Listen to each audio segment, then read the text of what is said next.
What's going on, sports fans, and welcome to another edition of Insights from the Locker Room. I am your host, Derek Bonecrusher Dennis, in the building with my co-host, Tyler Moose. No, you got to croon. You did it last episode. You have to croon. Tyler Moose Johnstone. Yes, that's what the people want. They want the crooning now. Like I told you last week you set yourself up for that. I know, that's why I just did it so boring. This time it's Tyler Moose Johnstone. All right, Derek, thank you for bringing us in. What do we got on tap for today, sir? We got a lot of stuff to talk about today. There's some news out there. The biggest one, I think we're going to talk about related to CFL today is there was news about the quarterback, a rule for quarterbacks now. Now, the command center, any 15-yard penalty for roughing the passer, they can go back, review, and change it to a 25-yarder. Okay, before we get into how absurd 25 yards is, though, so the way it happens, is it the same way that the AAF is kind of doing it right now, where there's kind of like an official that's up in the box, it's strictly for reviews. They do it after kind of the dust is settled. Yeah, it's pretty much how challenges work. Yeah. Without actually having to challenge it. So it's more like there's gonna be somebody, the review guy, the video guy that's in the box, or back in Toronto at the command center, wherever. Any 15-yarder that's a hit to the quarterback, they're going to heavily review it and make sure that if it's... Dude, 15 yards is already an egregious penalty. That is such a big chunk of distance. It is. And like it's not just 15 yards, it's also 15 yards and then the situation. Like let's say it was second and 5. Okay, well now you just got 15 yards on you. So now it's first and 10, but yeah. Basically what I'm trying to say is 25 yards. 25. That's a 25 lot. Yards. That's a quarter of the field almost. Well, it's a quarter of the field if you're in. It's the same penalty as like if another player takes a punch at another player, they're gonna give it the same penalty yardage. So what are they gonna look for then? So like ill intent? Like is it gonna be like looking for a flagrant foul in basketball kind of thing? I don't know. Because like how do you? It's like okay. All right, so you quarterbacks. You penalize him. Winnipeg, Matt Nichols was in the news big for that because he used to duck his head into a quarterback to sacks and he used to get the 15-yarders. Mm-hmm. So now do you relegate the guys who are purposely ducking their head to get the contact, to get that 15-yarder and trying to make it seem extra aggressive? Are we going to have like some NBA-style flopping from quarterbacks to get 25-yarders? I mean, you saw it from... Are coaches going to coach that? I mean, in the NFL, you saw it from Big Ben, man. Ben Roethlisberger. You saw him. Yeah. He was putting on a show all year trying to get that extra yardage because like they are being... Yeah. Which, again, I think quarterbacks need to be protected to a degree.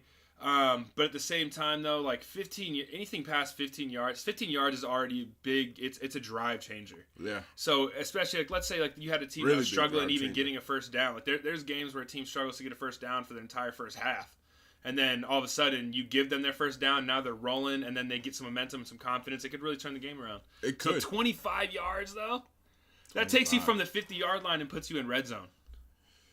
Yeah, it does. Like that's insane. That is a long yardage. I don't know. Like, there was a tweet from Saskatchewan Rough Rider quarterback Zach Caleros. He saw the news about it and he retweeted it with a simple haha. Like was it like a from The Simpsons? Like this is comical. Yeah, type of thing. I like you this. went from not calling it to now being like super aggressive and making all these rule changes. I mean, my personal feelings, man, do quarterbacks get a lot of stroking now in football? It's just no, but I feel like nowadays and protect them the most. It wasn't as intense because think about it. If you look at like I remember seeing old football clips from like 80s. Early 90s. Well, that's different football than now for sure. I know, but I'm saying like then, like my head coach Dave Dickinson used to stand in the pocket and get smoked. Smoked. They were brave. That's the thing is quarterbacks. That throw the ball and get smoked. They were the position you wanted to go to war with because you knew they were going to keep it cool and calm, collected, even though they had a 300-pounder running a 4.6 straight through their rib cage. Yeah, I don't know. Our quarterbacks nowadays, I mean, listen. I'm gonna relate it to another that's big in the news too. I know everybody heard about Tom Izzo getting backlash from berating his player as a coach.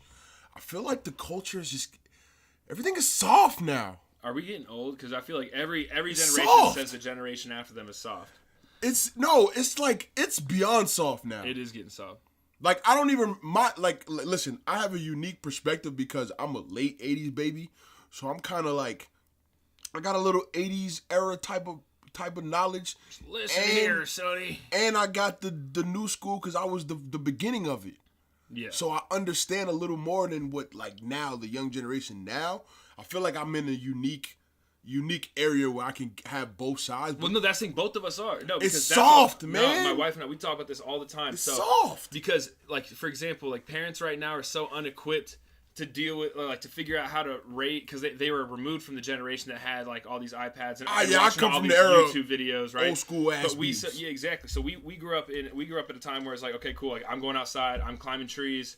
You know, I'm gonna go over to my friend's house to play N64 because we don't have one. Right. Like, you know what I mean? Stuff like that. We're always outside, but then we're young enough to adopt all the new technology. We were young enough, so we've been adopting all this stuff as it comes out, and we've been able to like see Facebook and Instagram and all this stuff for what it is, and it's just everybody showing the best of the best of what they have to offer from their own life. We actually are the era when the internet first became really popular. Yeah, boomed. Yeah, like we saw it from the jump. We did. We saw it, and you know.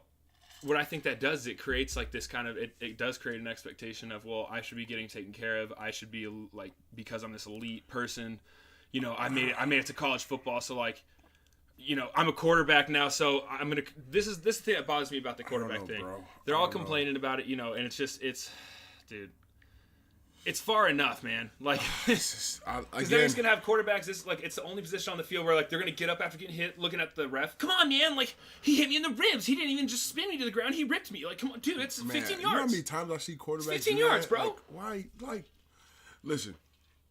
I understand quarterback is a position. Sorry, I went on a rant there. Goodness gracious. I understand. No, it's not even off topic. I loved it. Leave it. You're not gonna get fined for that. But I understand you have to take care of quarterbacks because. Pretty much, they're that's the most important player to anybody on the field, to coaches, to the front office, to the fans. Everybody thinks quarterbacks are very important. Well, I think it is the most important position on the field. It is. I mean, my personal opinion, I think every position is equally important because I've seen teams have really good quarterbacks and terrible O-lines and don't do nothing. I've seen teams have good O-lines and mediocre quarterbacks saying, like, and still make some shake, but. Like midway through the game, you remove the quarterback, and then that's a completely different game. You remove like the left guard. There's gonna be some shakiness. That shows how good of the coaches you have. That's true. That's very true. That's important to say too. That is very important. Listen, it all intertwines and goes together. Yes, I understand quarterbacks are important, but I just feel like there's too much coddling of quarterbacks nowadays, man. There is. Like what happened to the. They're almost treated like another coach, which in a way they kind of need to be because they're the general of the offense, but still like I've seen quarterbacks that hold their own meetings that have like you know listen, I get it, but I'm saying like they're coddled the same way. They're treated almost like on par level. I don't know. Maybe I'm biased. The rest aren't. The rest of us aren't though. Maybe I'm biased, and it's just I don't know, man. Honestly, they already get most of the money. They are now you're coddling the rules to accommodate them. Like it's just like, man, like I feel like the more of these rules coming into play, it's just tearing the essence of the game away. It is, and it's also you're putting guys on different pedestals in the locker room, and that affects the locker room. You know what I mean? When you got one guy that's getting paid the most, but he's getting his body protected the most as well, so he's taking the least risk and getting the most money. It's going to create some rifts in some locker rooms, especially like if quarterbacks got guys juice, don't man. like the guy. You know, I wish I played. I wish I could go back in time and just tell myself go be a quarterback. No, see, you say that. Your boy was a quarterback. I was pretty good in Pop Warner. No. Yeah. Well, I was. Pop Warner. Well, listen. Okay, This is where the story goes. So my high school, I said in earlier episodes, it was super really elite high school football wise at the time, and my freshman camp we go up to Tonazona where the Cardinals train for their preseason. And there for 3 days, I make it through camp. Whatever, I'm quarterback. I have like the long Justin Bieber hair, long flowing, in the wind. Sunshine. It was majestic. Sunshine. Yeah. And I'm going, and that's the thing too. I had this thing when I ran up the ball. I would like bob my head when I ran, And it was a joke, dude. It was such a joke. I was not an athlete at this time in my life. And I hadn't learned how to run yet, anything. Anyway, yeah, a week after being a quarterback, coach comes to me and says, all right, Johnstone, get with Coach Ziders. You're going to be our left tackle. I went from quarterback to O-line after a week of high school football. So, no, dude, quarterback is hard. They're like, you're not going to be a Ben Roethlisberger. You're going to be a left tackle. I mean, if I trained for it at a young age, possibly.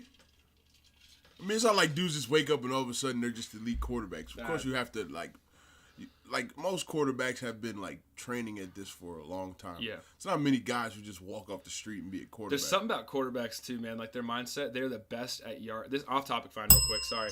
But quarterbacks, there's like this weird mindset, and they all have it, dude. You want a quarterback on your team if you're playing beer pong, if you're playing cornhole, any yard games, horseshoes. What? Like, dude, anything. Like volleyball, pick them up. They're gonna be gamers, bro. Quarterbacks are gamers, like unlike any other position on the field. I'm telling you, bro. It's the weirdest thing. They have this weird mindset, man. I'm telling you. You want they'll have a. I feel like any athlete is a gamer, though. I know, I agree with you, but I'm telling you, they're surgical with like weird things like that. Quarterbacks are weird, man. They're really weird. You just named a bunch of games that people like to play when they're like leisure games. Yeah, leisure games, but they're always really good at them. Like they can play at a competitive level. That's what I'm saying. Like they get there and they're like, all right, you're my partner for cornhole. Don't hold me back. All right, well we should win after the first game, so I'll get it back. Sounds like a personal experience. Dude, they're good, man. Every quarterback I've ever met. I've never played. I probably played cornhole one time in my entire life, and I didn't understand any of it. Oh, dude, you gotta play. It's a leisure game. It's a kickback game. Yeah, where I'm from, we don't play leisure games like cornhole. We play dominoes, baby. Yeah, see, we play that's CeeLo. We shake them up, baby. Head crack, bow. Yeah, see, cornhole is for your feet in the grass, brother. You got your Budweiser heavy. You just sit that thing. You just throw a couple bags in there and watch them sail. I'll tell you what. Something about that cornhole gets you going, gets the Budweiser's flowing, baby. Yes, but back. Sorry, that wasn't. Man, I find it. All right, yes, but back to the rule. I mean, I think it's cool. They're trying to find ways to monitor the quarterback better. I guess the big uproar comes from the playoff game with Sass and Winnipeg, where Caleros took a hit. And everybody thought it was a flag, and it didn't, and they kind of felt like it contributed to them losing a playoff game, which playoff games, you shouldn't make any excuses for why you won or lost. But no, especially not one that's call. just my personal opinion, yeah. But yes. Yeah, I think the rule is just really aggressive. 25 yards is a lot. How you're going to monitor it, I have no idea, but I feel like early on in the season there's going to be a couple of bad 25-yarders that possibly could cost people games that they shouldn't lose. Anytime they put in a new rule into effect like this, they always have to make an example. So always beginning of the year. That's like when they made the challenge rule and they gave coaches all these challenges, and it was like left and right challenge flags was just being thrown. And that's the other thing is like speaking of that, like how much did that slow down the game? How much is it going to slow down the game? Like to sit, review a hit, like all right, was this ill intent or whatever they're looking for that extra 10 yards? I don't know. Yeah, I don't know. It's going to slow down. It's going to mess with defenders now, because now when you got guys worried about how they're supposed to tackle, they're going to slow up. They're going to get juked from slowing up. They're probably going to miss a sack that they probably could have got. They're probably going to be timid. Because they can't hit through it. So yeah, I don't know. I think again, football is a brutal game. It is meant to be violent. The fact that all these rule changes are coming into the game to try to make it safer, you cannot make football safe. It is not meant to be played safe. Exactly. And this is why this podcast is cool too, because you are hearing this from two old linemen that will benefit from this rule statistically. We will give up less sacks because guys are going to miss more sacks because of this rule, because they're going to be holding up. It takes away from the game. I hate it. And that'll help us. And we're still saying, do not put this rule into effect. That's a stupid rule. 25 yards is just too game changing, man. That's such a big piece of yardage. That takes you. You could be in negative. You could be in your own side of the field, get this penalty, and be field goal range. Yeah, I mean it's just too. It's too. It's ridiculous. gonna cause a rift. It's gonna make a ripple. And even for the people who are for it right now, when they see how like detrimental it could possibly be to the flow of a game, then people are gonna start complaining. Like I don't know. NFL's going through it too because they're trying to figure out a whole Yeah. challenge thing after what happened in the Saints playoff game Exactly. last year. So, I mean, again, now it just seems like it's the norm in football. Everybody's just trying to find ways to reinvent the game, find a way to make it safer, find a way to make it more fun, find a way to make it fair. I feel like the only way you make it fair, just let it play. Like Play out. I mean, just let it play. Honestly, the most fun. I mean, obviously it's only football on right now, but the most fun football I've been watching, of any games I've watched really, have been the AAF. AAF games are fun to watch, and that's because they're quick. Because their rule, like, there's no kickoffs, right, or something like that, right? I'm interested to see how the XFL is going to do. Because that was dangerous league. Like that league came out, it was more dangerous than the NFL of the early 2000s. Like, cause they did a scramble for the ball. Mm-hmm. That was crazy. There had to be injuries in that. Of course. But that was exciting though. Like that thing was exciting. I would love to do something. And that's like why that's why the AAF was exciting. Is exciting though, because like we watched our boy Mike Bercovici, quarterback. He was was it the Hot Shots, the San Diego team? No, San Diego. They played today actually. Dude, we watched him the first game of the AAF just get his Smoked. bell rung, helmet smoked. off. It was a clean hit though. Yeah, but and that's the thing though, Mark's. But it was violent. It was violent. That would have been It a was flag in very the clean. NFL. Yeah, for sure. for sure would have been a flag in the NFL, CFL. But it was a very clean hit. He didn't target the head. It was just such a violent hit. His helmet flew off, but he popped up and was able to show his toughness, which I love because Burko's a tough motherfucker. Now, leave something like that in. Like, it was a clean hit, so don't penalize him for it. I mean, I don't know. Again, like you said, you can't account for how the quarterback's going to fold or duck or lean into the hit or, you know what I mean? You never know what's going to happen. But, I don't know. I just feel like all the rules across football the last 5 to 10 years have just been tearing at the essence of the game. And everybody's so...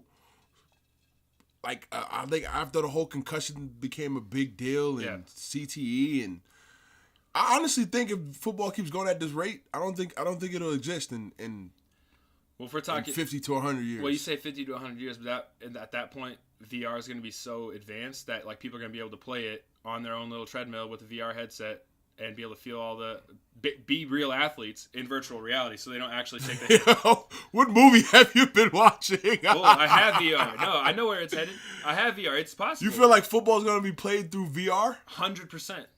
100%. So there's not going to be any real wearing of pads or helmets. No. It'll look pretty much real, but it'll all be in real. So it'll be played. You think everything's going to be virtual reality? Yes. So like a guy will have his own little space of like 2 to 3 yards in 360 degrees. It's a treadmill that will move 360 degrees. I feel like this is like some Ready Player One type of philosophy. Yeah, it is. I mean, it's not ridiculous. Like, if you haven't seen the movie Ready Player One, you should. It's a really good movie. Go watch that. I'm not talking about like the post-apocalyptic stuff. I'm strictly talking about like just a video game play, like the world, like you know what I mean. The world. Like you can really it could be like that. Like where you have just like a room of players on the same team with their own little 360-degree treadmills, their own suits that track all their movements. In 50 to 100 years, that's definitely a thing.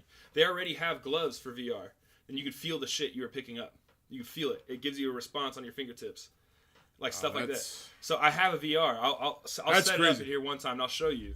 Virtual reality is crazy, and I have like one of the first systems, and it was my treat to myself when I got on the Chargers. That was my one big purchase. It was like $1,000, and then I had to buy like. You're a heavy gamer head. Yeah, I am. I like computers and I tinker a lot. So, dude, I'm telling you though, it is headed that way. That's what it's gonna be. But like it'll still be like the real athletes. Like they'll need their real speed. It'll be in real time.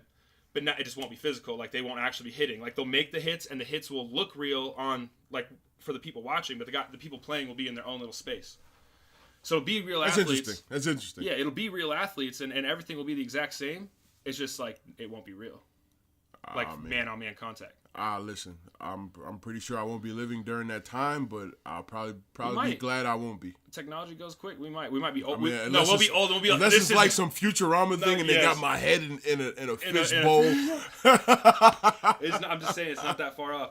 We're gonna be sitting in our rocking chairs on our front porch, watching these driverless cars go by, and we're just gonna be like, "Do you remember the days where we actually hit each other?"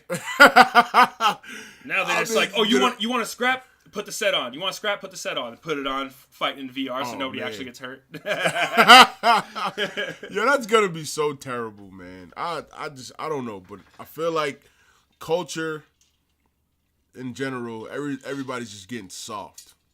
Agreed. Everybody's looking for handouts. You know, you got scandals now with movie stars paying ridiculous amounts of money to get their kids into college. That's been going on. Just because it came out now doesn't mean it hasn't been going since college. I mean, now you want to crucify people for it. I mean, it's just that's the thing though. Like, I mean, that's society today too with social media, and this is off topic. Fine, sorry, this is a good conversation though. But so I'm going to continue with it. But like, that's the thing. Like, all that stuff's been going on. As soon as you had to pay for college, people have been paying people to get their kids into college for sure. It's 100%. I believe that. Yeah. How the hell do you think all the Bushes get to go to Ivy Leagues, and they're all not smart enough? Not that smart, dude. Like, that's what I'm saying. And there's so many, and that's the other side of things though too. Is like a lot of those trust fund baby families too. A lot of those kids are geniuses though, but it's just like there are kids getting into school based off merit, and that is. Are you kidding me? Like you're surprised about that? That's American society in general. Absolutely, it's capitalism, man. Everything. It's like to get ahead, you need $500,000. Someone's like, here's $1 million. The amount of money that they're spending. They're spending already 10 years worth of college tuition to get them into the schools. That's what I'm saying. And then the schools themselves, like if you're paying for your kid to get into Stanford, well, if you go 4 years at Stanford, to get an undergrad at Stanford is about $240,000, and just tuition, not room and board, just tuition. So it's like the thing that blows my mind is that people are surprised that happens. Yeah. Like what? What do you mean? College is big business. That's another topic. Oh yeah, that commercial, the NCAA commercial. So I feel. Did you see what they tweeted? Yeah. So, oh no, what did they tweet? The NCAA tweeted, "Oh, we're giving all the athletes free Wi-Fi while they're staying at the hotels for the tournament." Sick. Most hotels have free Wi-Fi anyway. NCAA. Starbucks has free Wi-Fi. McDonald's has free Wi-Fi. My God. The Metro doesn't have free Wi-Fi, but like some of them do. That's crazy. Man. Airports have free Wi-Fi. NCAA, thanks. That's a great segue. That's the next topic. Yeah, this is the next topic. So the NCAA came out with a commercial basically showing like a day in the life of the NCAA athlete. So the kid gets up, there's a camera in his face all day. Oh, that video was terrible. This commercial's terrible. So he gets up, he goes to practice, he's working so hard, he's doing a run through campus, which bullshit. You run through campus every day. God, what? No. You're not running through campus. You're on the basketball team. No shot. Like maybe sometime cross country runners will do something like that. Oh, no, man. That's it. So first off, bullshit. Then he's messing around with his fellow classmates like in the quad, and then like he's in the library. He's doing. It's like first off, no, not doing all any that's work. wrong. He just looks at his phone. Yeah, one group project. Looks all at that's his phone. wrong. You know, you got 99% of your athletes in mandatory tutoring, not doing anything in tutoring, but on their phones. Man. Dude, and then like he goes to bed. And the thing that makes me sick is that player was paid more for that commercial than any NCAA player is paid his entire 4 years. Man. And then they justify it with like, oh, well, it's amateurism. It's like, yeah, but it's amateurism, but you're making billions off of these athletes. So why? I don't understand why it's such a gripe for people to just pay them a little bit more. Listen. It doesn't make any sense to me when people are against that. It's like, it's not going to affect you watching the game. It's like, oh, well, it's going to, like all the fans are like, no, like they're getting scholarships and all that stuff. It's like, they're making I've done the math. One day, it took me 2 hours. I broke down my entire year. Yeah. And how much I got paid. What was my tuition, room and board worth? And I did all the math. It took me like 2 hours. Dude, I was making like $6 an hour, $5 an hour. While like the person that that is putting on all the Oregon games, we're going to the Natty, we're doing all this stuff, selling all this Oregon merchandise, which outsold Bama for the first time any school had done that in like 20 years. One of the years I was at Oregon. Yeah. We didn't get any of that. Guess what the highest selling thing was? A number 8 jersey, because it was Marcus Mariota's jersey. Well, it didn't have his name on it. How many number 8 Oregon jerseys do you think they sold? Million. Yeah. He saw none of those dollars. Lots of them. It's a joke, but then people are like, oh, well, you're getting that. But it's like, no, we're getting paid less than minimum wage. Oh, man. You're getting paid nothing. Listen, I seen a tweet from Robert Klemko. He said, in the tweet it said, I was talking to an NFL exec for another story, and he went off on a tremendous rant on college football and amateurism that I have to share. Yes. And this is what he said. This is what the NFL exec said. The whole thing stinks. Like it. There's no such money at the college level, and if the good guys aren't going to pay you, then the bad guys are. College coaches are always on us about their kids leaving early, and I'll tell them, until you start paying them, they're leaving. You have these huge TV contracts. You can pay 10 coaches on the staff $1 million, but you can't pay the players. It doesn't make any sense. It's garbage. And everybody knows it's garbage. The NCAA, they're all crooks. Crooks, dude. It's extortion of these players because they're all beat up. In April, I see 350 physicals and listen to all the injuries, and it's just brutal. Brutal. There's 22-year-olds, and we can't draft them, or we knock them down the board, and the doctor says we may be able to get one contract out of them. Chaboy. They're never more marketable than the 4 years they're in college. Their stadiums are bigger than ours, and everyone paid $100 to get in and $50 to park. And the conference has a TV contract, and there's national TV, and the players don't get a dime. How in the world is this legal? If you or I were real talented at singing or playing a guitar or rap, we could just go and make a bunch of money. It's not like we have to go to some music school and let them reap millions off of us first. We can go off on our own. These kids don't have that option. True. You throw in the fact that the average NFL career is 3 years, and it's just a travesty. Bro, that is the realest thing I've ever seen anyone say. It's because he literally summed up everybody. If you've ever played, he summed up all of my thoughts and all of your thoughts about it very quickly. He hit every big point. And it doesn't make sense. And like the NCAA has done such a good job of brainwashing or, advertising that they do have like the fan bases for all these schools are like spoiled athletes. They're always wanting more. And it's like, look, I don't want more than I deserve. I don't. But I do want what I deserve. And if my school is making millions off of my play, and then the fans will come at you and be like, oh, well, you're just an O-lineman, you're a tackle. It's like, fair. You don't got to pay me the most on a team, but I want to be paid because if I don't play, the team doesn't play. Man, so I think Alabama's like whole school functions around the football program. They do. Listen to this. That's the thing is I have yet to talk to a Bama player that didn't get handouts. I've yet to talk to a Bama player that didn't get some kind of handout. And again, it's just great. And that was like my favorite part about what he had to say was when he was saying you're taking the ability for players that deserve the money to come from good guys, to come from the school, to come from the people that are benefiting off of them playing, the good guys. Yeah, he's getting it from boosters and stuff exactly, like that. And you're putting it in the hands of you're tarnishing the player's name for going to bad guys. You're making it illegal. Exactly, you're making it illegal. So like now boosters are coming out of the woodwork and being like, hey, I don't know what happened, but there's this $100,000 check unsigned, like laying in the hallway. I don't know who left it there, but you should probably go pick it up and put it in your bank account. I don't know. Like you have those kind of situations happen. I wish. Yeah, it didn't happen for me, but you had those happening. And that was one thing is Oregon when I was there, they were so strict about anything extra. Like, I remember I had to have a meeting with one of, like, our reps or HR reps or whatever. I don't even know. Because, like, I'd sat down with an agent, and, like, he didn't buy anything for me. He didn't buy me my breakfast, nothing. Like, we were very cool about it, but, like, I didn't tell them we were buying. And, like, they have to know everything because they were so strict about nothing benefiting the player. And, like, because they were scared of getting in trouble. Yeah. You know what I mean? And most colleges aren't like that. It's just crazy, dude. Like, it doesn't make any... It bothers me. Yeah, I had a cousin who went through that. He played college basketball from New York. My cousin, Curtis Kelly. Shout out to Kurt. He's overseas right now playing in, I want to say Turkey or Istanbul, one of them. But, yeah, he played... he was a top recruit coming out of high school. He went to UConn. Things didn't go too well playing for Calhoun. Ended up transferring to Kansas State. Yeah. Ended up revitalizing his career, playing well. 1 year, I think he helped get Kansas State to like the Elite Eight in the tournament. Yeah. So him and his point guard, they go to. So you got to remember, we're talking about Kansas State in the middle of Manhattan, Kansas, where there's probably nothing, and all the athletes, college athletes there, are probably treated like pro athletes. Yeah. Everybody adores them. Everybody loves them. You probably know what it's like. It's like being in Eugene, Oregon. Same way. And football you get to those small college towns where the college team is everything. So I guess him and his teammate, they went to the mall and a store because they were the two stars on the team. It was like, hey, you guys come in here, and I know you're college students, probably hurting for clothes. They're probably like, hey, man, come buy some stuff. We'll help, give you a discount, hook you up, give you some.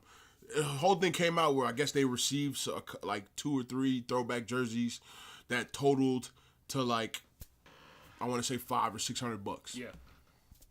They were ruled ineligible for half their season the next year. Yeah. NCAA ruled them ineligible for That's $600. That's the thing too. Is it doesn't even Of basketball jerseys. And that's what people don't understand. It's so strict. It doesn't have to be cash. It's anything. If you get anything that a normal student wouldn't be given, that could be judged upon that a normal student wouldn't be given, then you can get penalized for that, and you can lose half your season or a full season depending on what it is. Like literally, like I could go to a restaurant, all of a sudden somebody could have paid my tab anonymously, be like, "Yep, like that's Tyler Johnstone. I'm gonna, like I'll pick it up, whatever." It could be an Oregon booster that saw me there, and that's never happened to me. I'm saying this is a situation. They could have picked up my tab anonymously, and like if somebody could figure that out that happened, and I accepted it, I could get in trouble and lose half my season. That's literally how strict it is. And like it sounds like a joke, and at the same time, it's a crime. It's a crime. Said, at the same time, it's a crime. The NCAA is a multi-billion-dollar organization. Yes. Making money. Look off at March of Madness now. It's a perfect time. To Everybody fills out brackets. Everybody's watching the games. Yep. Why do you think they have 5 different networks showing all the games? You got all TNT, day. You got CBS, you got True TV, all day. Bro, and all these all the big and that's just the NCAA. TV. That's just the TV. That's now just you got to TV think about bills. you got to think about like Ticket McDonald's. sales. You got to think about like McDonald's and all the brands that are putting they're throwing their hat in this like for advertisements and paying the NCAA so many dollars. You and I was just talking about drinking orange vanilla Coke. Yeah, because they show that commercial. Shown on the NCAA. Oh my God! How much did Coke pay the NCAA that none of the athletes are going to get dollars on? So like now, and people are like, oh well, yeah, we are paying the athletes. We're giving them tuitions. Well, tuitions, and then they're also worried about some athletes aren't going to get paid as much because they go to smaller schools. Well, there's nothing you can really do about that. Smaller schools are getting big checks. They're still getting big checks, especially if they make the tournament. That for every game that the team wins, the school gets something like $500,000 or like $1 million. $1 million a game. Also, a game one. Yeah, and then a game one of the playoffs. That's if they make the playoffs. So now you win a national championship. You just won your school $7, $8, $9 million. Yep. And then on top of that, you got to think about the small schools at early season. Small schools get paid by big schools to be their fluffer games. Like when we play Nichols, do they do that in basketball? They do it in college. They do it in football. I know it happens in football because Temple was that school. Yeah, at Oregon, I think we paid something like 1.5 or it was in the 7 figures. We paid to like Nichols State to play them, so like they're still getting paid. Like you will make money for your team to pay your players. Yeah, you can pay them. Now, the thing that blows my mind the most, and I've said this is the 5th time, so I'm sorry to keep bringing it up, but this is the thing that frustrates me the most about this conversation, is that you have people that are just fans of football, basketball, whatever it is that they watch, and they're the ones that are brainwashed and saying, why are we going to pay them? It's going to take like the game away, all this stuff, and it's like you don't understand that if players were just to stop playing, there wouldn't be a game. But that's not going to happen, though. It won't, because you can't get organized in college I think sports. that's part of the reason why leagues like the AAF have trouble getting upstarted, because the NFL, the NBA, NHL, every league, MLB, most of their talent comes from college. College is the ultimate feeder system, and they don't have to pay their players anything. No. They don't have to pay them a dime. Scholarships. They profit off of them all day, and they don't have to put out, we're going to pay your tuition, we're going to pay your books, we're going to pay your room and board. I had to get money from my parents every month still, by the way. I still had to get money from my parents every month. I did too. Yep. But think about it. Like I said, Alabama, prime example. Their football program makes them $100 million a year. If not more. Probably more. Low. That sounds low, right? Yeah. Well, I'm just saying, I'm just throwing a ballpark number out there, and it's probably really low. But 100, let's say anywhere between $100 to $500 million per college football season. They're number one in merchandise in all sports. How many players on a football team? What, 100? You'll go 100. I'll say 110 for college. 110. You're making $500 million. Let's say a scholarship is $150 grand. You're paying your coaches probably $10 million across the board total. Nick Saban makes $6 million a year. Yeah, stupid. Oh yeah, he makes. He's the highest paid college football coach. We'll say $15 million across the board then. Yeah. All right. So now you're talking about a student for 4 years. You're paying tuition, room and board, books, meals as well.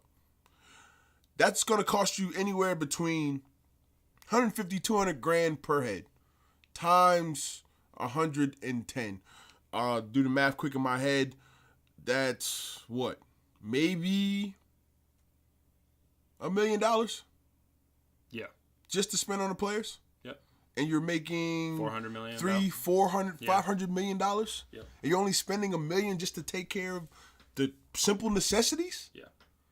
Come on now. Like so that's the thing is most of the money I hear that players get, it's like around like 50 to 100 grand when they're getting money from boosters. They're big time players. Like when and I it's hear, still nothing. And that's still nothing. So like imagine just paying every player an extra like 50 a year. Like a reasonable salary, which I think they deserve more. But like we need to get our foot in the door first. I think they deserve more than 50 grand a year. But what I'm saying is 50 grand a year is so doable. Your pro career should start when you go to college. It should. Absolutely. It should start when you go to college. And you should be able to get Nike deals and all that stuff. By the time you get to the NFL, you should be used to making a certain amount of money. And this is the other thing that bothers me about that too, is because people come back and they argue, well, what about the regular students? You know, they go to the school too, they pay to go to school and all this stuff. And honestly, it's like, well, but at Oregon, the football program pays for all the regular students and all the other scholarships for the rest of the athletes, and it also pays for all the student buildings that are being built too. All the dorm rooms, all that new dorm complex football, new business complex football, every program that you go to for college to have all the stuff that you have to use. It's paid for by the athletes. And this is by their blood, sweat, and tears. And this is the thing at Oregon, and it's a very liberal college, and I think this is why you get some of this pushback. But there was like people have shot at the at our student athlete academic center because the regular students can't use it. And it's this beautiful building. It's beautiful. It's all glass. Yeah. It was like how many millions of dollars. It's beautiful. So don't get me wrong. I see why you would want to use it. But the first floor is off. Students can use it. There's like a lecture hall and stuff there.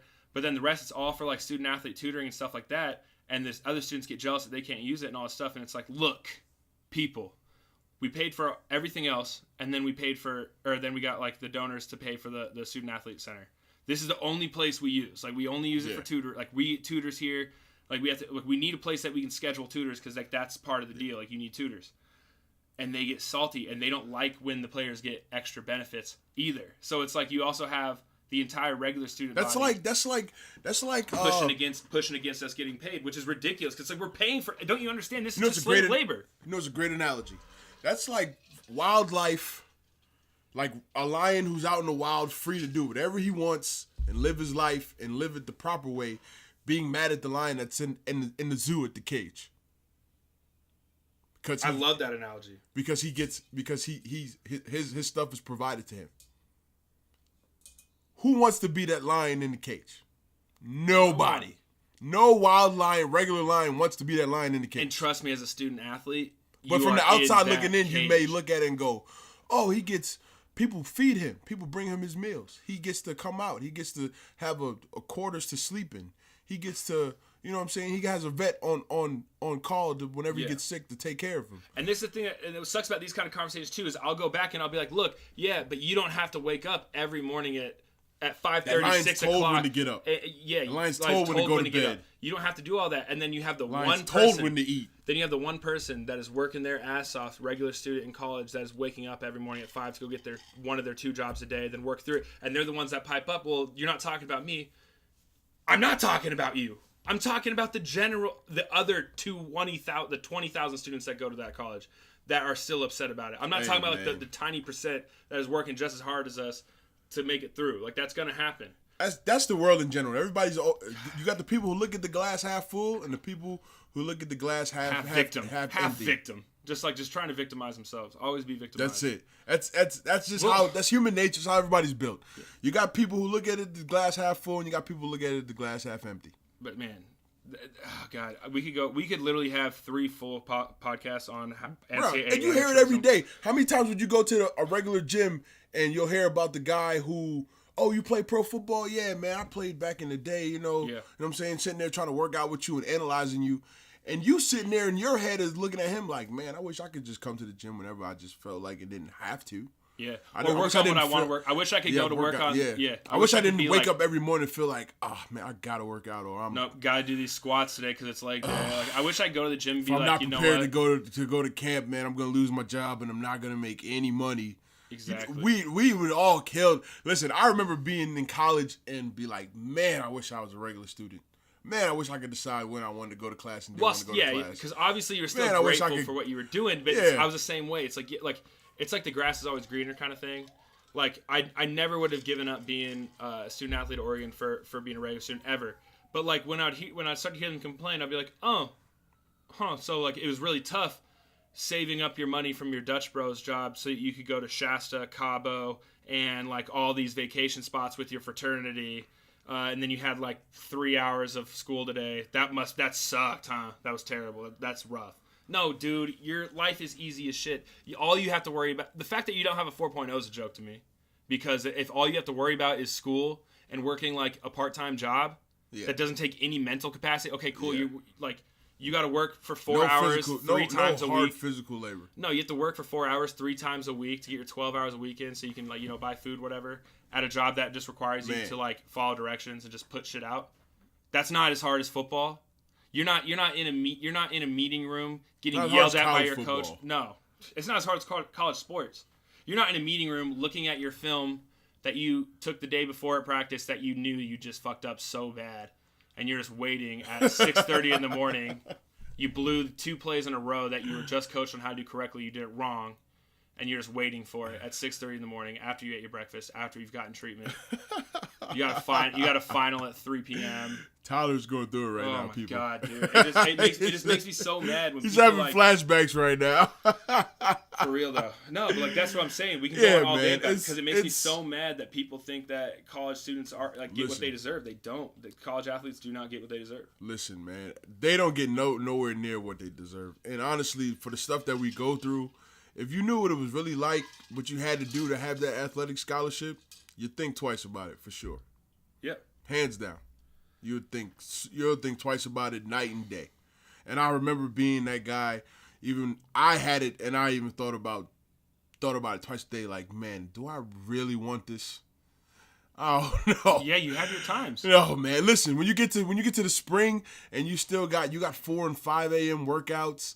And right before you have 8 or 9 a.m. classes, so you got to go work out for 2-3 hours and listen to your coach scream at you and then go shower as fast as you can and run the class and then sit in class all day, leave class, go to study hall for another 2-3 hours, try to find time to find some way to eat, and then get to your room to get to sleep so you can get as much sleep as possible so that you can get up and do it all again the next day. Because the book says you need 8 hours or it's going to be detrimental to your health. You don't get 8 hours of sleep as an athlete. If I fall asleep as soon as I get home. 4 if you're lucky. Dude, that's the other thing about that NCAA commercial that was such bullshit. That kid was not carrying around any water. He wasn't dehydrated. He wasn't asleep in class. That was bullshit. Because let me tell you, when you get done with your winter conditioning, where you were out running, pre-running, doing some conditioning stuff for 2 hours. Muscle milk replace meals. Yep, 2 hours, and then you have like your conditioning. Chocolate milk if you didn't get muscle. Then you have your kind of conditioning that brings the team together, like that really hard conditioning that you have. Like we have 5 circuits in winter conditioning that kind of happen whenever. So you'll finish a circuit, you'll be so dehydrated going to class that you cannot focus. You're fuzzy. You can barely. You have your gallon of water. If you're a good athlete, you have your gallon of water with you. You're chugging it. You're trying to stay focused. You're sweating. It's cold out. Side note: Tyler went to. Remind you, Tyler went to Oregon, where they had the best of the best of everything. Oh, we have the best of everything. I went to Temple University in North Philly. Exactly. With nothing. With nothing. So imagine having to do spring workouts. We called it Temple Tough. It was 2.5 hours of basically conditioning. Yep. No water breaks allowed. That sounds intelligent. No water breaks allowed. We got maybe 1 to 2 water breaks. That's honestly 2.5 hours of conditioning. That's just unintelligent. But it was callous the mind. It was supposed to make us tough. Callous the mind. I like it. I remember dudes out there literally trying to wipe off their sweat and drink it because they were so thirsty. Just wet the whistle, man. You got it sometimes. Just to wet the beak to keep pushing through. And that's the thing is, again, this is Temple. We're going through our days. I'm not at a big football program where we have coolers full of drinks and Gatorades and all that stuff to us. No, we didn't have that. I was lucky if I had enough money to go to 7-Eleven to get a gallon of water. Yeah, exactly. This is the funny thing, though. People are going to come at this and be like, oh, man, Tyler and Derek were just on the podcast today just bitching about their hard times in college. It's like, no. Hey, trust me. I'm not bitching, but it's rough, bro. Because it's all we're saying is like the reason we're telling you how rough it is because we made it through fine. That's why I'm crying now for bread. Because now we're crying because we're looking back and we're like, yo, how did we not get paid for that shit? Stuff like that we went through. We're like, we won't benefit. We will, like, if the NCAA finally passes something and says, all right, we're now going to start paying our athletes. Those dudes should be millionaires when they leave school. They should be. They should be. They should be millionaires when they leave school. At least some of them. And everybody should be paid, but at least some of them should be millionaires. Or at least the guys who are the big names. Like Marcus Mariota should have been a millionaire leaving. That's what I'm saying. How many millions of dollars did... If you're a star player at a Power 5 school... He's Oregon's only Heisman Trophy winner ever. Yeah. And he made so much money by himself for that school. Yeah. That when they built the Science Center, yeah. You know, he's on his first contract. He wasn't going to be like, yo, I have $1 million just to give you. I don't. Like, he's like, nope, I'm not going to do it. They asked Haloti Nada to donate money for the new Sports Science Center. Haloti said no. And so they built it anyway and just put Marcus's name on it. Because that's how big of a deal he was. Because he brought so much money into the school anyway that's like, all right, fuck it. We'll just donate a building in his name. And, like, it's cool. Yeah. And I don't think he ever put any money up for it. He may have, I don't know. But 99% sure he didn't. Must be nice. But, like, that's what I'm saying, though. But, like, they made so much money off him, they never had to pay them. So they're okay with being like, yeah, we'll build this $20 million building in your name. Must be nice. That's what I'm saying, though. Like, he should have got some money in college for sure. Yeah. I mean, honestly, yeah. We could talk to her blue in the face, but... Which I think I have a couple times. Players should get something out of it. I mean, the fact that they don't, I don't know. But brings me to my next topic today. For the baseball fans. Speaking of that money. Yeah. For the baseball fans. Woo, I know you heard about Mike Trout, baby. $430 million for 12 years. Oh, my God. What team does he play for again? The Angels? He plays for the Angels. $430 million. And that's just on the baseball diamond money. Imagine all of his, like, endorsement money, too, bro. We're not even talking about the endorsement money. God, just think about it. So he's that's the biggest... That's the biggest sports contract in history. History. No athlete has ever gotten paid like that. And I think it averages out to about $37 million a year. Oh, golly, bro. $37 million a year. So, and that's the other thing. It's not 430 with like his first 2 seasons guaranteed. This is a baseball contract. It is $430 million guaranteed. He could go out there, get Tommy John surgery. That's right. It's guaranteed, right? Baseball yeah. contracts are guaranteed. Oh, man. I mean, granted, the reason that baseball boy hit the lotto. The nice thing about baseball, though, is you're really not going to have a career-ending injury on the field. Like, you might, God forbid, something happens off the diamond. But, like, yeah, God forbid. But, like, you won't have a career. So, like, he's going to see that contract through. But $430 million guaranteed dollars. He can never play. He already signed. He signed on the dotted line, right? He signed. Yeah, I think he signed on the dotted line. So, like, I mean, honestly, if he just started getting really out of shape and just couldn't get it together, $430 million. Which he's not going to do. Which he won't do. He won't do that. He would never do that. I would never do that. Especially, like, if you get paid that much money, bro, you have a commitment to be earning that money, for sure. Yes, for sure. $430 million, that is the most money of all time. Ever given in a contract. And before that, it was Bryce Harper, who signed for $330 million for 13 years. Yeah, see, that's the thing that's what I was surprised though is people. Bryce Harper he had 2 seasons that weren't as hot as his first 2 or 3, and so it knocked him down because people were originally thinking he was going to be the first athlete ever to make $500 million, but then he made $330, which is solid. 330 is beyond solid. What am I saying solid? I was like, oh, that's beyond okay. Solid. Second highest paid athlete of all time in a contract. Yeah, what am I saying? But then you got Mike Trout coming along with $100 million. Okay, so in the $100 million more. The same offseason, you with have a one player less year on his contract. Oh my God, you have a player making $100 million more than the highest paid athlete of all time. I'm sick. I'm so sick. Yo, Tyler, here's my question.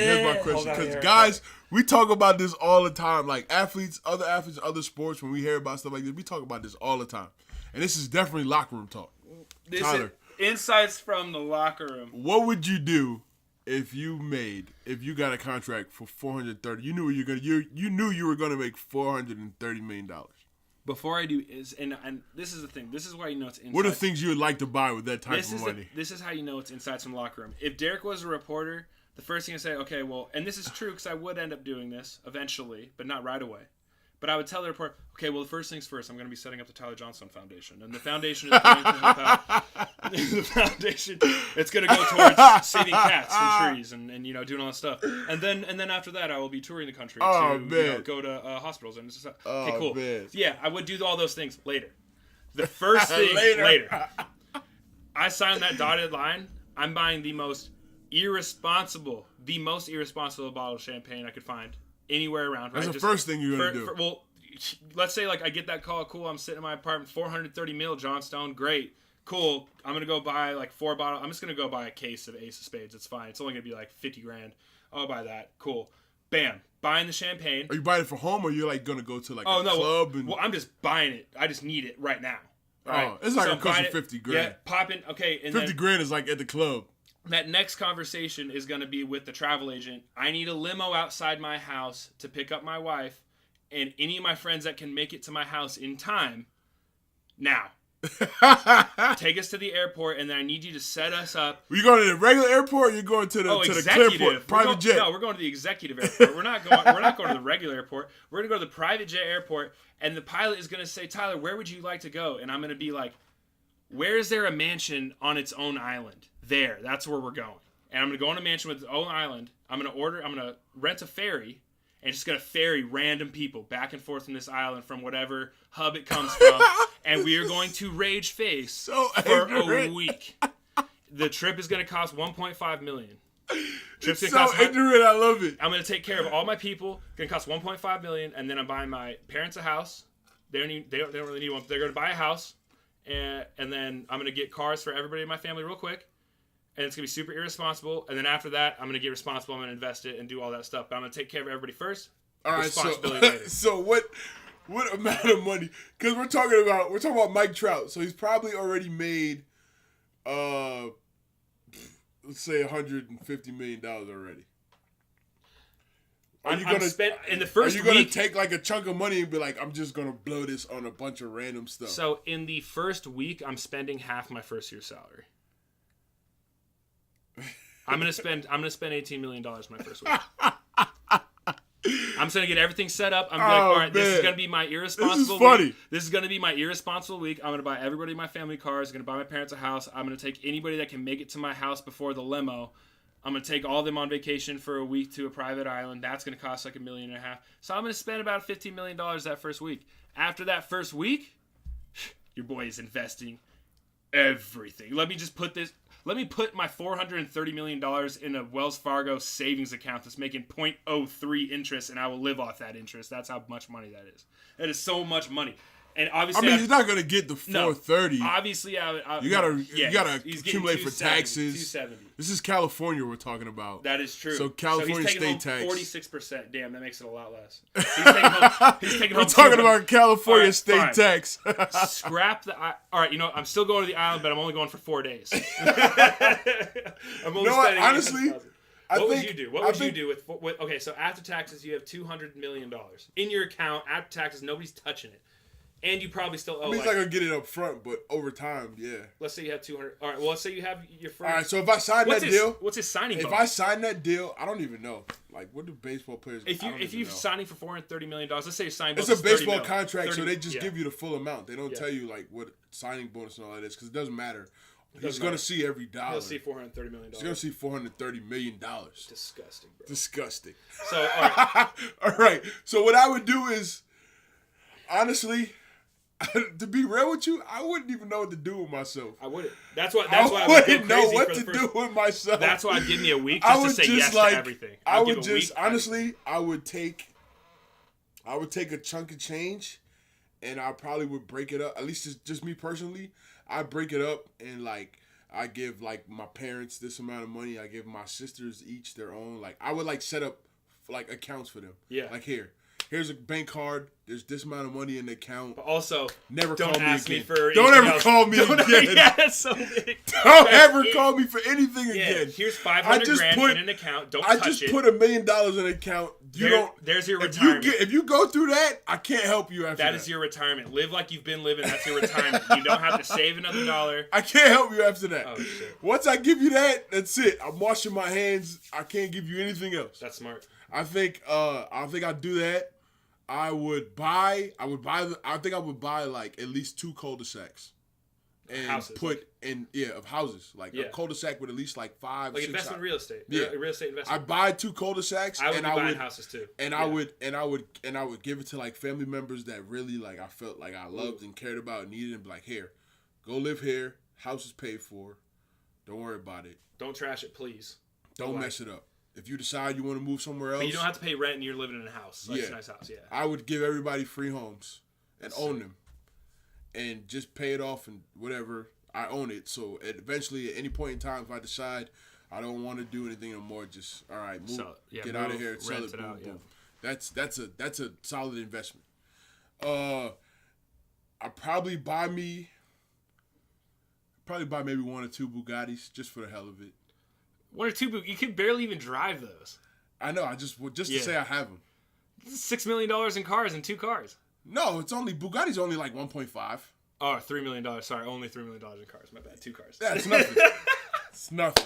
So that's where we're different. I would buy 6 cars that were like $180,000 each. I probably do that too. Yeah. But I would still get 2 Bugattis just because you have a Bugatti. Yeah. How many people can say they have a Bugatti? Not many. Floyd Mayweather sure can. Yeah, but you know what I'm saying? And he has like 3 of them. He has one. He has a white Bugatti at every one of his residences. Yeah. Stupid money. That's fuck you money. Stupid money. Dude. Floyd is probably the richest athlete of all time. Well, like but he's smart though. That's because he's smart. Though. Yeah, he spends all of his money, but at the same time, he's dumb smart. He's dumb smart. So like, not only does he get $90 million for participating in the fight, another like $80 million for winning the fight. It just happens to be his production company that puts on the fight. So he promotes his own fights. Oh my god, dude, that guy. Promoters make dumb. He makes almost crazy money. He makes like $300 million every fight now. It's fucking stupid. For the last, I think he's been making that for like the last like 4 5 or 6 years. Yeah, dude, unbelievable. And he's like 40 years old. Floyd is so fucking smart.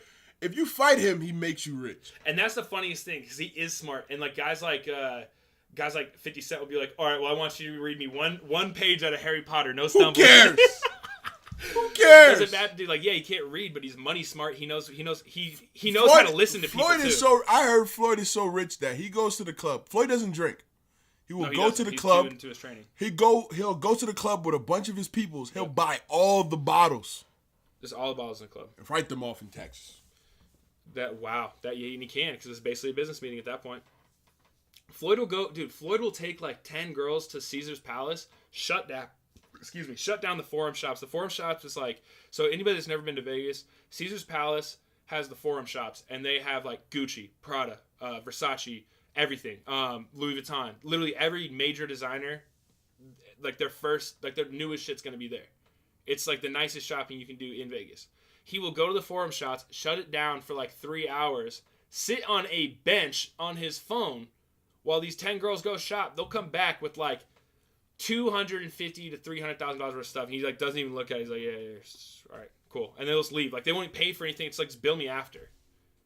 Like he will spend so much more money in the Forum Shops that they close it out for the probably 30,000 people that would walk through those shops in the time that he closes them, because he'll spend more money than those people. He'll hit their quota for the week. Exactly. It's nuts, dude. Like he has that much money. And he is Mike. Like, dude, Mike Trout made that in a full contract. Floyd makes that in like. Floyd makes that per fight. Per fight. Unbelievable. There's so much rich. And then you got to think about like the highest paid athletes in the world, like Cristiano Ronaldo. Like, what is that fool making? Because his contract's not that big. But his endorsements are insane. He makes somewhere between like $150 million a year or something like that. Nasty. It's European dollars. Those are European dollars. Yeah, they're weird over there too. Like, dude. No, but the euro is stronger than the dollar. Always has been, but the dollar's actually catching up. Like back when the euro started, it was like $2.7 per euro, and now it's like $1.33 per euro. That's still good. Oh yeah, no, it's better for sure. It's still good. It's gonna be interesting. So like 150 million in euros. Oh, it's better than the Canadian dollars doing. God damn it! I was really hoping that. I don't want to talk about that. But I was really hoping that by legalizing cannabis that we'd see a quicker economy turnaround in Canada, but it's not coming quickly. No, it's not. It's too regulated. That's why. It's gonna take like 2 years. Yep, off topic. Sorry, that's on me. So you're gonna buy people's houses. I'm gonna buy cul-de-sacs. I'm gonna buy 1 or 2 Bugattis. I forgot this because like I'm not a big jewelry guy, but I like my watches. I'll buy a jewelry store. I'll buy a jewelry store. You should. You have the money to buy a jewelry store. I own this store now. If I see something, I want it. Just walk in there and just tell the people who like wherever the people I hire, I would buy a jewelry store, sell jewelry, make money off of it. But then the people who work there, I'll just be like, hey, listen, I'm gonna own this Monday. Just make me this chain for this week. Yeah. Send that to me. Right. That's the thing too. Is I feel like that would be one of the most fun things about making that much money. And because I couldn't tell you what Mike Trout looks like. Like, I wouldn't know who he was if I saw him in person right now. I know Mike. I know. But, like, especially if you're an O-lineman, you're making a lot of money, right? Yeah. Let's say one of us signed for, like, a $100 million contract. Never. But, like, let's say you are. And you walk into a store, and I'm going, like, full sweats. I'm going to go walk into, like, Hyde Park, Biltmore, super nice jeweler here. Like, I'm going to walk in there in sweats. Like, I'm going to come fresh off a workout, like... But like in sweaty sweats, as hell. Oh, just disgusting. Like, you know what I mean? Like, just for the image, I'm gonna put a chew in. Just be like, hey, I heard something. I heard you guys sell a nice watch here. I think they're called. They starts with a B. I think it's called like a Breitling. Breitling? Breitling. Yeah, it's a Breitling. I want one of them. And they're gonna be like, sir, Breitling start at $5,000. I'm like, yeah, you can just start. Wow, Just throw all the $5,000 ones in a box. Breitling aren't even expensive watch anymore. No, I'm like, just throw all the $5,000 ones in a box. You can put them over there for the rest. I'll take your $100,000 one right there. Yeah, that's nice. I'll take that one. Like, and just be ridiculous about it. That would be fun to me. Like, just going acting like you have no money and just buying something that like they haven't ever sold. I probably would buy 10 watches of every expense. I'd buy 10 Audemars Piguets. I'd buy 10 Richard Milles. I'd buy 10 Rolexes.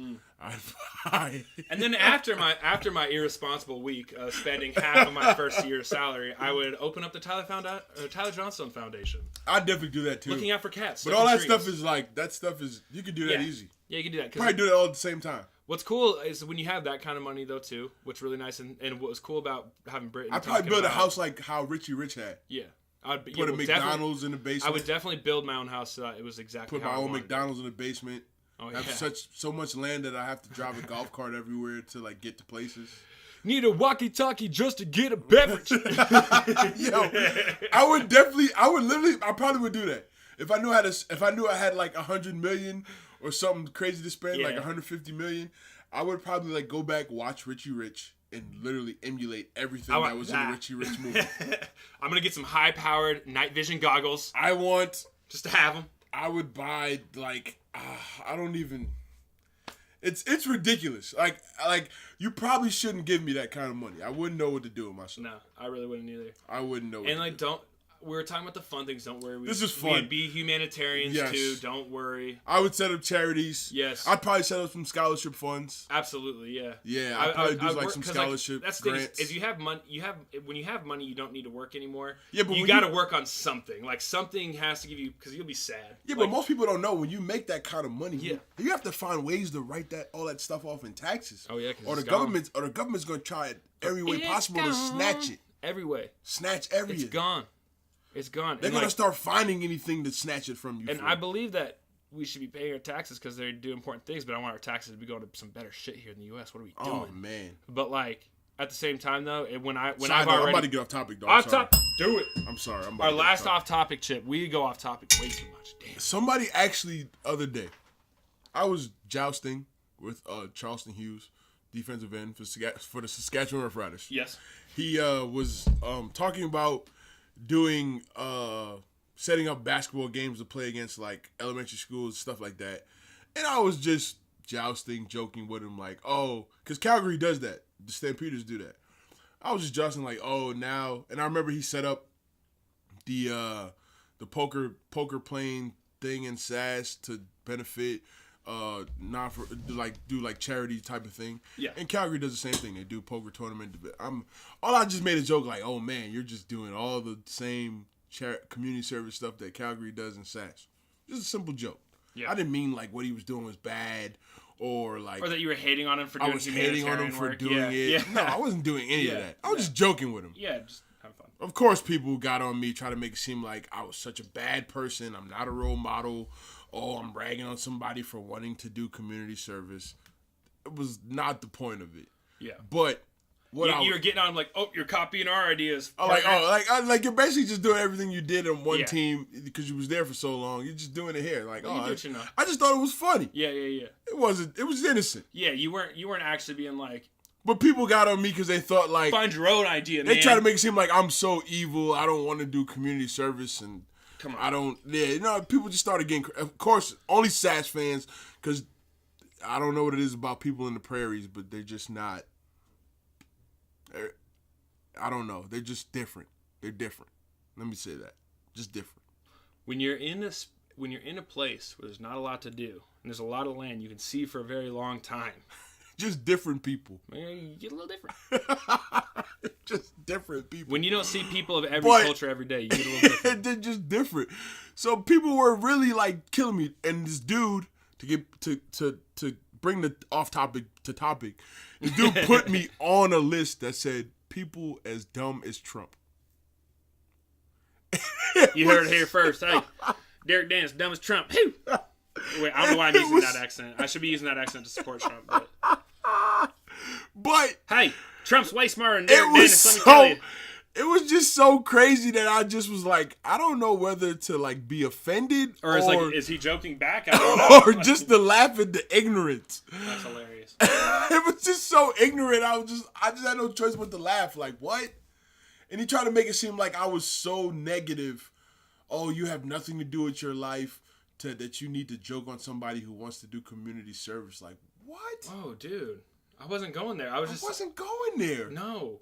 Do the community service. Do the same thing. I was just giving you a hard time about doing the same thing. Like, I was just joking with a friend. Like, just giving, just poking fun. Yeah. And to the point where he even got sensitive. And I'm like, bro. Well, that's the thing, is I think some people take, when you put your opinions out there. Again, everybody's soft. The culture is soft. That's what it is. It's soft. That's the thing is, when you put your opinion out there sometimes, I think people take it upon themselves to read these things and feel personally attacked rather than being like, this guy, you know what I mean? Like, and getting back on it and typing back. And that's the thing. Is like the first couple people that were just adding jokes. It was just jokes on jokes on jokes. If I know, that's it. If we're good friends, you know I'm a good friend if I'm either talking shit or insulting almost everything you do. Yeah, you're actually my friend if I do that. Yeah, because you know me. You know I'm just joking. Yeah, it's because it's I'll say the most outlandish shit that's like, it's so outlandish that I only say it to my good friends because they know it's a joke. Because they know it's not it's not true. So like for you, for example, it's like, oh, you're feeling a little fat this season, so you're getting to work now, huh? Right? Like, it's a joke, dude. Like, no, joke. Like you did not get fat this off season. You've been working, like stuff like that. Like stuff that could not be true. That's what I see that being as. That's really what it was. Sensitive. And people got sensitive about it. And that's social media, again, going back to our generational talk. Soft. That's social media, man. Like, because people, the problem is you can't, they're not there to hear the tone at which you say things. Yeah. And you can put Of course, that comes with, again, as an athlete, we always have to be careful about what we tweet. Honestly, if you don't know this by now, if you follow me, I really don't care. Like, I'm the athlete to where, like, if you say, like, if you can't handle the response that you're possibly going to get from me, don't tweet me. Also, I have no filter. I have no problem not having a filter. I really don't care what comes of it. No. Because I know where it comes from.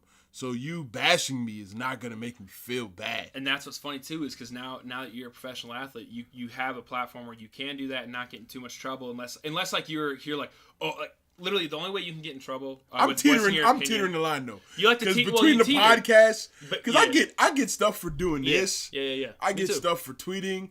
But it's like, bro. But it's the things. We never say anything bad. We just say our opinions. I don't say anything bad. And I'm saying it like, but going back to I teeter the line. I don't give you the full, because if I was to give you the full, you probably would have heard about me getting cut. But we still But we still give you like everything as real as we can because like that's what we want from this podcast, Insights from the Locker Room. This podcast wouldn't exist, going back to our NCAA conversation, if we were both still in the NCAA. Oh, we're getting in trouble. I almost got suspended for a game for talking about injuries. Because like I had a problem with talking about my knee, and it wasn't like I was like, oh, like let's like talk about my knee immediately. Be like, oh, like how are you feeling? And I'd be like, oh, the knee's feeling good, feel strong in practice, that kind of stuff, and whatever, and that would be it. And I would get called into the head coach's office. We don't talk about injuries. I'm like, Coach, I didn't say anything. Like, they asked you about your knee, and you said, it was going well and all that stuff, that, this, that, and the other. I was like, yeah, I feel like that's not talking about it. It's just like, yeah, it's good. My knee's fine. And he's like, no, we don't talk about injuries. So I was like, what do I do? And they're like, well, as soon as they bring up your knee or something like that, just be like, we don't talk about injuries. That's what you say. And it's like stuff like that. You are throttled in the NCAA. You cannot. Yeah. You have no voice. Yeah. You have zero voice. And what you say. We're pro athletes now. We can do whatever the hell we want. Exactly. And we still don't because we have like some kind of. I don't. We have poise. I don't do everything I want to do. No, but like on Twitter though, like we have opinions, and people take our opinions as like attacks, and it's like not. It's like people will take this podcast. I said it earlier today. Yeah. They're gonna, like when we were talking about NCAA and all the stuff we went through. They're going to take that as complaining. It's like, no, it's not complaining. I'm proud of what I went through at Oregon. Yeah. I'm proud of working with the Navy SEALs and earning that shirt. And I'm proud of doing all this stuff, right? Yeah. I'm proud of the struggle. It definitely made me a stronger individual. Exactly. I'm very, very proud of the struggle. But I was just saying, like, it doesn't take anything away from what it doesn't take away from the fact that I didn't get paid what I should have deserved. Yeah. So like that's what's funny about social media. People take offense. But then, like, they don't understand that's like, no, we're just talking here. Yeah. Like, it's just like we're talking face to face. Yeah, it's just talking. It's not attacks. Yeah. But, again, such is life. But thank you for tuning in this week again. Hope you enjoyed the convo. We're just going to keep pumping out content and coming up with news. Yeah. Make sure to follow on SoundCloud, subscribe on YouTube, and these are the biggest things that support the podcast. Just following, subscribing, and it's free for you. Tweet at us too, because sometimes we will talk. Yeah, we'll talk about something that you guys ask us. Absolutely. Even if it's an opinion that we don't agree with, we will come at you, but we'll come out with an open mind. I have had my mind changed. It's a thing. It happens. Let's talk about it. But thank you so much for listening, everybody. Thank you for supporting the podcast, and we love you guys. We love you guys. That's it. Take care. See you next week. See you next week.